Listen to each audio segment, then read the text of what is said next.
नमस्कार। कभी सोचा है कि क्या होगा अगर हमारी खुशी हमारे काम पर, हमारी सक्सेस पर डिपेंड ही ना करे? आज हम गीता के एक बहुत पुराने लेकिन आज भी उतने ही जरूरी ज्ञान की बात करेंगे। एक ऐसा ज्ञान जो आज की भाग-दौड़ भरी जिंदगी की बेचैनी से हमें एक सच्ची शांति का रास्ता दिखा सकता है। तो चलिए शुरू करते हैं। आश्चर्यवत् पश्यति कश्चदेनमाश्चर्यवद् वदति तथैव चान्य आश्चर्यवाचेन मन्यः शृणोति श्रुत्वाप्येनं वेद न चैव कश्चित्। तो ये श्लोक असल में भगवान कृष्ण का एक इशारा है, हमारे अंदर की एक सच्चाई की तरफ। हमारे अंदर एक ऐसा हिस्सा है जो कभी नहीं बदलता, हमारा असली मैं। अब ये बात सुनने में जितनी सिंपल लगती है उतनी है नहीं, ये बहुत गहरी है और इसे समझना सच में मुश्किल है। देखिए, हम इसके बारे में सुन तो लेते हैं, बातें भी कर लेते हैं, लेकिन उसे असल में महसूस करना, उसे जानना, वो एक बिल्कुल ही अलग लेवल की बात है। तो यहाँ पर एक सवाल खड़ा होता है कि अगर हमारे अंदर इतना अद्भुत, इतना स्टेबल कोई स्वरूप है, तो फिर हम अक्सर इतना खोया हुआ और इतना इनसिक्योर क्यों फील करते हैं? हमारी जिंदगी में ये बेचैनी आती कहाँ से है? तो ज़्यादातर हमारी बेचैनी की जड़ ना एक बहुत ही सिंपल सी कन्फ्यूजन में छिपी होती है। वो ये है कि हम भूल जाते हैं कि हम असल में कौन हैं, और हम जो करते हैं बस उसी को अपनी पहचान बना लेते हैं। हमारी जॉब, हमारी सक्सेस, हमारी फेलियर, हम अपनी पूरी कीमत, अपनी पूरी वर्थ इन्हीं बाहरी चीज़ों से नापने लगते हैं। इस बात को समझने के लिए चलिए एक कहानी देखते हैं, एक बहुत ही टैलेंटेड इंजीनियर की। मान लीजिए कि वो अपने काम में बहुत अच्छा है और बहुत मेहनत भी करता है। तो जब उसका कोई बड़ा प्रोजेक्ट सक्सेसफुल होता है तो उसे चारों तरफ से तारीफें मिलती हैं, उसे बहुत अच्छा लगता है और मन ही मन में एक सक्सेसफुल इंजीनियर वाली पहचान बहुत मजबूत हो जाती है।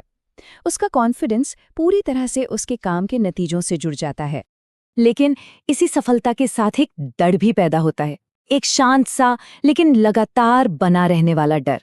क्या होगा अगर मैं अगली बार फेल हो गया तो? और ये डर धीरे धीरे उसके मन पर एक बोझ की तरह बन जाता है।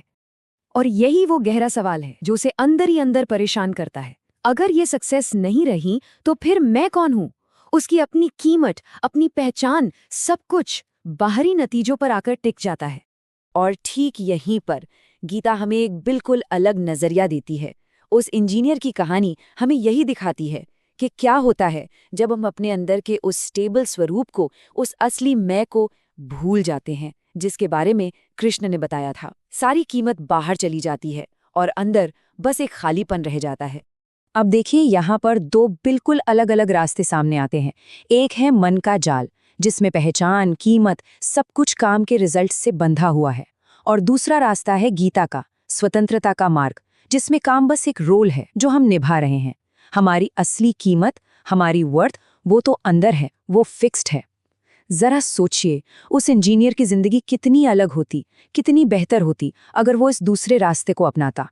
इस सोच को अपनाने के सीधे सीधे प्रैक्टिकल फायदे हैं। सबसे पहले तो मेंटल प्रेशर कम हो जाता है, नतीजों का डर खत्म हो जाता है, जिंदगी बहुत ही सिंपल और हल्की महसूस होने लगती है।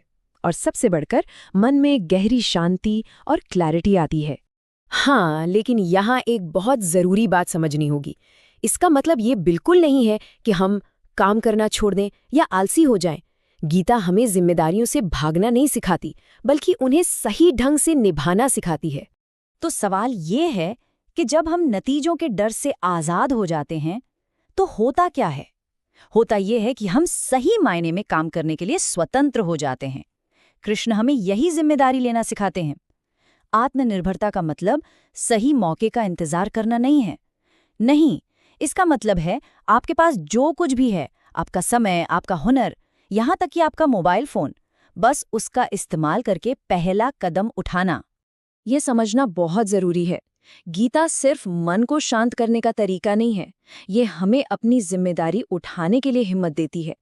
जो लोग इस रास्ते पर और गहराई से चलना चाहते हैं, उनके लिए हमने कुछ जानकारी नीचे दी है। अगर ये सही लगे तभी इसे देखें। हमेशा याद रखिए, सच्ची स्वतंत्रता जिम्मेदारियों से छुटकारा पाना नहीं है, बल्कि उन्हें सही ढंग से निभाने का तरीका सीख लेना ही असली आज़ादी है।